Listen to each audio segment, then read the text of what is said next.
Welcome to What's the Story Dublin, the official Dublin City Council podcast with me, your host, Deirdre Malumbi.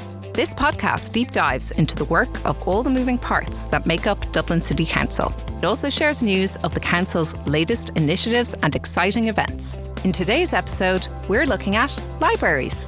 I'm joined today by Karen O'Shea, who is one of our most cherished librarians here at Dublin City Council. And we are recording here in Central Library Studios. So that's a pretty apt setting for today's podcast, don't you think, Karen? It is. Good morning. I'm very impressed. It's great to be using one of our facilities here in the Creative Studio. The other one is in Ballyfermot Library. That's right. It's kind of snug in here, but we're doing fine. I'm so delighted to get into chatting all things library. But before that, Karen, can you tell us a little bit about your background in terms of how you came to work for Dublin City Libraries, how long you've been here? I've been in public libraries now for 30 years. Wow. My background was in journalism and I applied for library assistant in the mid-90s. I originally spent the greater part of my career with South Dublin Libraries and moved recently to Dublin City Libraries, and I'm very glad I did because I have the best job. I work in library comms, so I'm not actually in a branch anymore, but I love what I do. Brilliant. So you are the perfect person to be talking to today. Karen, can you first of all tell me how many libraries exactly is Dublin City Council responsible for? We've 21 libraries in total. The oldest branch is Charleville Mall. We also have a Carnegie Library, Rathmines, which was built, I think, in 1913. So yeah, we've got a lot of different libraries. Excellent. Brilliant. Brilliant. And what is it about libraries that you love so much, Karen? Well, I'm being straight with you now, Deirdre. I was a reluctant librarian. But I'm loving the fact in Dublin City Libraries now that I work in comms. As I said, I come from a journalistic background, so I love the fact that I'm dealing with social media and just putting posts and stuff out there, and it helps to humanise and you really get a greater picture of our borrowers and people who come into the library, and just an appreciation for what we do and how we are anchored in the community. And we have a fantastic staff, and they're really jack of all trades, and it's wonderful to see how creative they were, especially like when we got over the hump of COVID. It makes you just appreciate how far along the track we've come with digital resources and our online presence. So I'm very, very proud of that. And obviously here today in the Creative Studio, I love all our gadgetry and stuff like that. I'm a devil for that kind of stuff. So yes, that's what I love about libraries now. It's not just about books. It's not just about the lady in her brogues with the pleated skirt and the bun in her hair. We're all kind of cool and sassy, and we're the different people in different libraries. So we're very approachable. And I'm also very proud. I also work on our help desk. So that's great as well. You get a gloss and you see what the public want and what their needs are, whether it's just you renew your ticket every year for our statistics, or whether it's like getting your PIN because you want to use BorrowBox. So that kind of change in libraries now impresses me a lot, considering that when I joined back in the mid-90s, we were using ticket trays and actually putting the stub of the book into the ticket tray. And wow, that's a long, I feel old now. And I think actually one other thing that just came to my mind with you chatting there, Karen, is libraries are so much more than just the building. And I think that's the association, is that you go into like kind of, a cold, quiet library, you take out your book and then you bring it home. But like you mentioned there, the social media, the online, the digital space, the people, that really bring libraries to life. Like it's so much more than it used to be. Absolutely. And I mean, we've done so much with improvement works to our libraries. If you think of Coolock, Ballyfermot, Finglas, obviously beautiful new library there. And I mean, even Pearse Street Library, our Dublin room, is so welcoming. And I mean, the city is an awful unfriendly space at times, and it's frantic, frenetic, noisy, and yes, you can come in there and read the paper, read your book, recharge your phone, check the internet. There's no pressure on you. We've beautiful couches there. It's just a lovely space to gather yourself in a fast-paced city where most people don't have that much privacy anymore. And it is a nice place to take your breath. And also, I love the fact that we do provide a lot of sensory services now. We've got sensory cubbies in Cabra, and obviously a lot of other libraries, Walkinstown Library. We've sensory gardens. So yes, we're doing our bit to fit into contemporary society and to give back to the people, because libraries are only as good as the people working in them, and obviously the people who come and take items out or use our facilities. And I love as well that it's not that isolated experience anymore. It's not just like you going in, taking your book, bringing it up to the desk, bringing it home. Like there are so many groups now that gather in libraries, whether it's to study or for clubs and stuff like that. And I love the fact that, library staff are so kind of hands-on, and there's that relationship as well. The fact that they know kind of the books and the stuff that you love, and they can give recommendations. I just think that there are such beautiful relationships that are fostered in it. Yes, and as I said, like, our staff are just brilliant, and each one in every branch would know the patrons who come in, whether it's getting a clue for a crossword, whether it's playing our new game, which we have a campaign out at the moment called The Story. What's the Story? It's an interactive game. So yes, and I mean, no, it's not like you have to come in and be quiet, and we don't go around saying shh. It's libraries are not quiet places nowadays. Obviously, it's the modern world. So it is we do have the reading room in Pearse Street. If you want to study, there are study areas, but we can't promise complete quietness anymore, unfortunately. And also to give the Dublin City Archive a plug, they're basically the memory of our city, and it's always good to come in and have a look at their space as well, especially if you're doing genealogy or want to find out something that will help your research. Yes, and from what you're describing, Karen, it really does sound like the staff are as diverse as the people who come to use the library. Yes, we've got a very diverse staff from ages and different backgrounds, and obviously interests. We try to match people with their interests. Obviously, we have marvellous people who look after arts and crafts and are very creative. We also have talented musicians and singers among our staff, so a big shout out to those too. So yeah, there's something for everyone. We had a colleague who was very much into comics and Comic-Con. So we're looking to fill that space again if anyone is interested out there. And of course, we have young people, and I think they're the heart and soul of the party. I absolutely love when we have the newbies coming in, because they absolutely have a different perspective, and I can shuffle TikTok off on them. I'm really curious just to hear about some figures that you might have in terms of, I'm so curious about how many books altogether are available to borrow, if you can even quantify something like that, or even maybe how many books are borrowed a year on average. Well, there's 10.4 million books across the island of Ireland, and that includes print and AV stock. With your library card now, you can borrow and return a book to any library in Ireland. We've 90,000 members in Dublin City Libraries.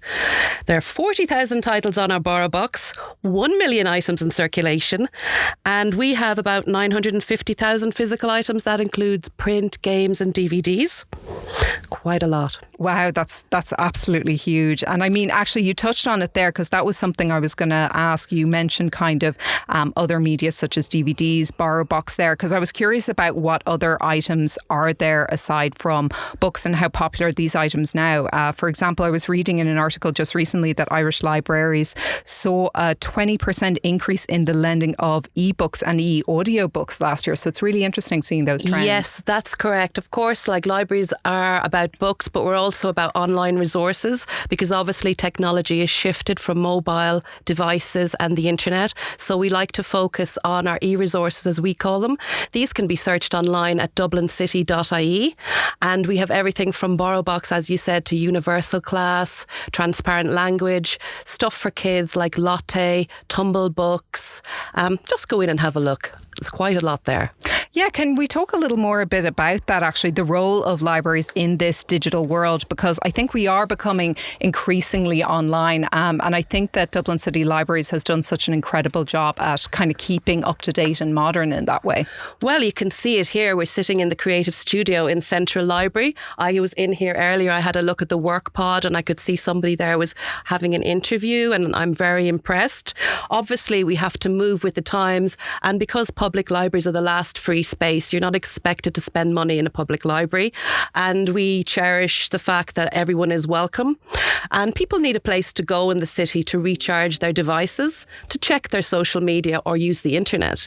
So yes, we have laptop lending. We also do acorns for age-friendly initiatives, and just come in and check it out. We're quite hip and happening in Dublin City Libraries. Brilliant. And I think you touched a bit on it there, Karen, because I was curious about what libraries does in such areas as accessibility and inclusivity, because these are, such important areas to explore. Yes, well, since the establishment of libraries in 1884, we have a very strong philosophy about when it comes to social equity, and obviously that would include nowadays bridging the digital divide. So we would have a lot of classes, say how to use your smartphone and stuff like that in the various branches. We also work with people like Dublin City North City Partnership, and Dublin South City Partnership, and we various partnerships with people like that in order to help people bridge that digital divide, and our job is to provide them with the tools to do that. What about Library and the Community? That's another kind of recent partnership I was reading about. What is this group? What do they do, and who do they cater for? Well, Library and the Community would actually go, it's an outreach program. They go out into the community. There's a library van, and it would go to schools and various centres, whether that be working with people with sensory issues or refugees or Ukrainians or many people.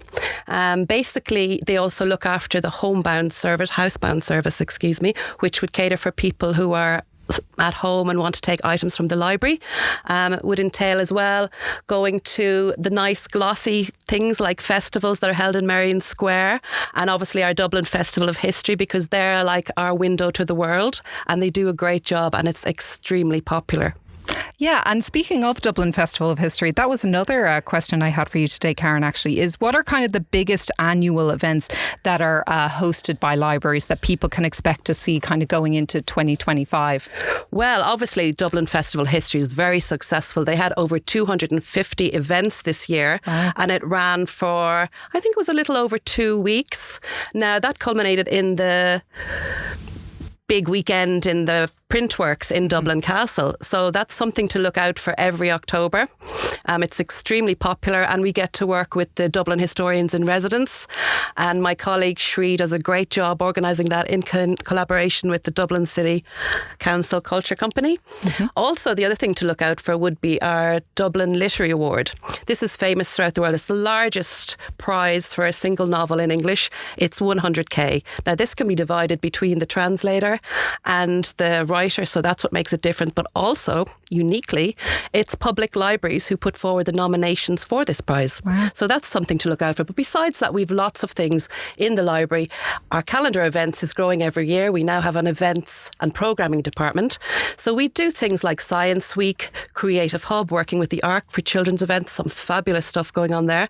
We also have film nights, book clubs, obviously, but we have age-friendly things like yoga chair. Sorry, I can't remember the exact chair yoga. Apologies. So yes, again, go to dublincity.ie and check out all our events. They're there. Or you can log into our catalogue and they're there by location.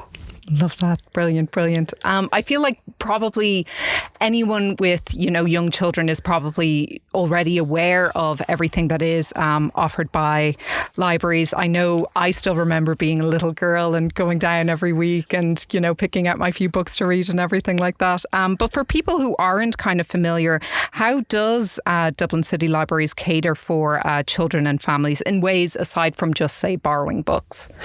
Well, we have brilliant events, as I mentioned before, the Creative Hub. We try to foster a love of reading. We also have author visits. We get school visits as well. We also have the reading initiative during the Summer Stars. So we encourage them. I mean, it's just a fabulous resource for children now. It's not like it was back in my day. It's more exciting. You have hands-on. We have makerspace as well, which children can come to and learn how to use 3D printers. And obviously there would be supervision. There's laser cutters, there's editing and audio. So, I mean, the world is your oyster if you're a child coming into libraries now. It's amazing. So you're making me want to feel like a kid again so I can visit the library. But the great thing about Dublin City Libraries is that there's so much on offer for adults as well that people might not necessarily be aware of. Yes, like I said, I mentioned makerspaces. That's for adults too. And that's again going back to wanting to foster creativity and, you know, get people interested in our spaces, because libraries are not just about floor to ceiling books, but we also want to have them as community hubs, multi-purpose spaces, so people can be creative and explore. So we have Makerspace for adults. Obviously, there's the creative studios where you can go and record a podcast. I was chatting to the librarian here earlier on, Susan, and she said there's a guy who comes in here who plays the trumpet. Wow. There's another guy who likes to record his own radio podcasts. And we have like somebody who comes in here and records themselves singing. So it's just, you know, libraries are for everything. They're multi-purpose. Come in and have a look. I know that we're talking to the converted if you're listening to this, but we're always eager to reach out and get people. If you haven't been into libraries for a while, please come in, take a look. There's something for you.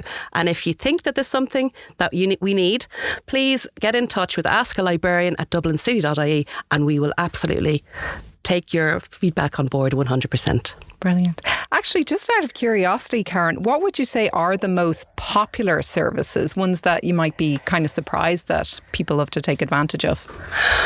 The most popular services, well, obviously, people come in to use the internet and to charge their devices. That astounds me. Like, we have the Dublin Room in Pearse Street is just amazing.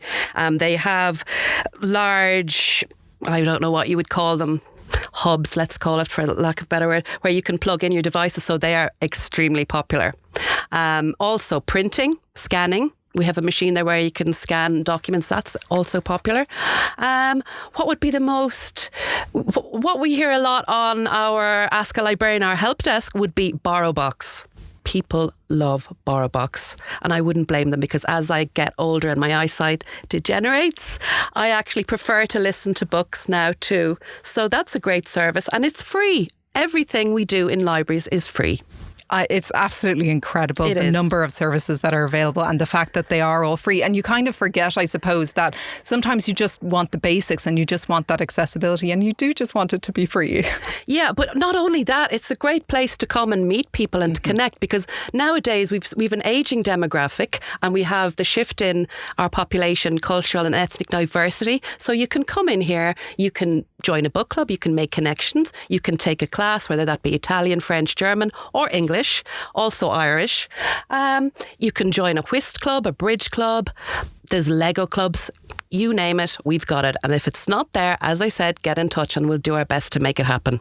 Amazing. Brilliant. Karen, I feel like we've covered a lot here today, but just in case there's anything we're missing, are there any other kind of services or amenities, just offerings from libraries that the public might not even be aware of that is on offer here? Well, obviously I'd like to stress lifelong learning. That's going back to our online resources.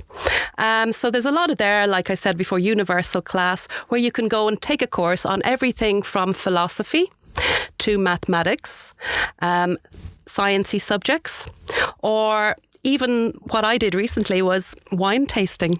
Yes, I know. I love it. You've sold me. Yeah, I've sold you. I think languages as well. Yes, right? there is. We have transparent languages. We have, so it's great. It's free, like I said. You just log on with your library card, bring ID. You can join online now too, as I said. So check out dublincity.ie. It's all there. But yeah, I would say we have a lot to offer. Obviously, I'm so enthusiastic. I hope I am not missing something, but I think most people don't know that we actually do have some really great online resources. Mm-hmm. Absolutely.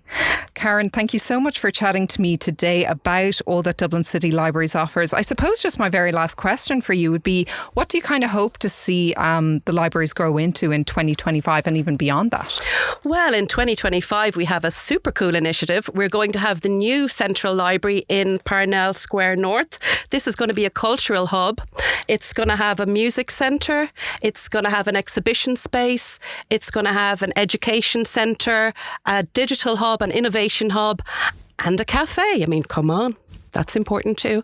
But we're looking forward to that. There's going to be a plaza. So that's something to watch out for in 2025. And also I'd like to take this opportunity to thank senior management in Dublin City Council and our elected councillors for their unwavering support of public libraries. And we hope that will continue into the future. Love it. Thank you so much, Karen. I'm going to pop outside the studio right now, use all the library's resources. I cannot wait. Thank you so much for taking the time to speak with us today, Karen. I really do appreciate it. It was wonderful. Thank you so much, Deirdre, for having me on. And thanks again to today's guest, Karen O'Shea. I'd also like to extend my thanks to our audio engineer and editor, Robert Fay. This podcast was produced by myself, Deirdre Malumbi, and Michael Ryan, and recorded in the Central Library Studio. Be sure to spread the word if you're enjoying What's the Story Dublin, and to like and subscribe for future episodes. Slán go fóill.